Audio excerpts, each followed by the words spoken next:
કલિયાવડ અને ડોલરિયા ભીલ સમાજ પંચ લગ્ન બંધારણની સભા યોજાઈ। ધાનપુર તાલુકાના કલિયાવડ અને ડોલરિયા ભીલ સમાજ પંચ દ્વારા બંધારણની સભામાં કારોબારી અધ્યક્ષ જિલ્લા સભ્ય શ્રી અભયસિંહભાઈ વસાભાઈ મોહનિયા અને શ્રી સરપંચ રાઠોડ બળવંતભાઈ ભાવસિંહભાઈના અધ્યક્ષ અને હું અને મોહનિયા લલ્લુભાઈ રંગાભાઈ અને ખુમનભાઈ મળિયાભાઈના સ્થાને લગ્ન બંધારણની રૂપરેખાનો અહેવાલ તૈયાર કરવામાં આવ્યો, જેમાં ગામના વડીલો, આગેવાનો, તમામ ફળિયાના આગેવાનો મોટી સંખ્યામાં આજના ભીલ સમાજ પંચ લગ્ન બંધારણની સભામાં હાજર રહ્યા। આજના ભીલ સમાજ પંચમાં એક જ ચાલે ભીલ સમાજનું લગ્ન બંધારણ ધાનપુર તાલુકાના એક જ ગામ અને આપણા ગામના દીકરા દીકરીના લગ્નના ખર્ચ પેટે 51,000 અને તમામ વ્યસનો, દારૂ, ડીજે, ઠંડા પીણા, બીડી, સિગરેટ બંધ મોટા ખર્ચા કરવા નહીં। કલિયાવડ અને ડોલરિયા શપથ ગ્રહણ કરવામાં આવ્યા। આપણી આદિવાસી ભીલ રીતિ રિવાજ પ્રમાણે લગ્ન કરવામાં કલિયાવડ આરોગ્ય કેન્દ્ર સભામાં યુવા પત્રકાર રમેશભાઈ દહમાશ્રીએ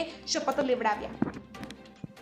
આપણા ગામમાં એક જ લગ્ન બંધારણ છે, જો કોઈ આનો અમલ નહીં કરે તો તેને સમાજ પંચ દ્વારા કાયદેસરની કાનૂની પગલાં ભરવામાં આવશે, તેમાં વડીલોએ જણાવ્યું હતું। આજના ભીલ સમાજ પંચમાં તમામ ગામોના પટેલ, પૂજારા, બળવાઓ, ભક્તો, વડીલોની હાજરીમાં લગ્ન બંધારણ તૈયાર કરી તાલુકા ભીલ સમાજ પંચને બંધારણ અમલમાં મૂકવા ધાનપુર ભીલ સમાજ પંચ સમિતિને મોકલી આપવામાં આવ્યું હતું।